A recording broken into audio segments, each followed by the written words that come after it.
সরকারের পট পরিবর্তনের পর বড় পরিসরে রংপুরের প্রথমবারের মতো বিএনপির কর্মসূচি পালিত হয়েছে। দুপুর গড়ার সঙ্গে সঙ্গে খণ্ড খণ্ড মিছিল নিয়ে কালেক্টরেট মাঠে জমায়েত হতে থাকে নেতাকর্মীরা।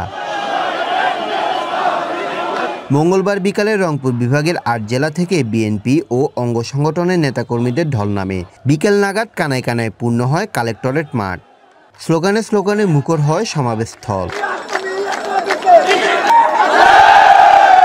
জাতীয় ও দলীয় পতাকার আধিক্য সমাবেশকে করে তোলে উৎসব মুখর।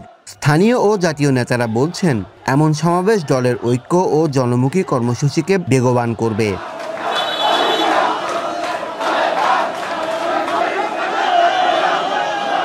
বিএনপির সমাবেশ থেকে শোভাযাত্রার উদ্বোধন করে প্রধান অতিথির বক্তব্য দেন দলের স্থায়ী কমিটির সদস্য মেজর হাফিজ উদ্দিন আহমদ। তিনি বলেন, একটি সুষ্ঠু নির্বাচনের মাধ্যমে জনগণ তাদের প্রতিনিধিদেরকে নির্বাচিত করতে পারবে। যে গণতন্ত্রের জন্য আমরা 17 বছর ধরে যুদ্ধ করেছি, সেই দিন সেই সুষ্ঠু নির্বাচনের পর ইনশাআল্লাহ বাংলাদেশের মাটিতে গণতন্ত্র আবার প্রতিষ্ঠিত হবে। সুষ্ঠু নির্বাচনের মাধ্যমে যারাই নির্বাচিত হয়ে আসবে, আমরা জিয়া দল বিএনপি তাদেরকে সবসময় মাথায় করে রাখবো।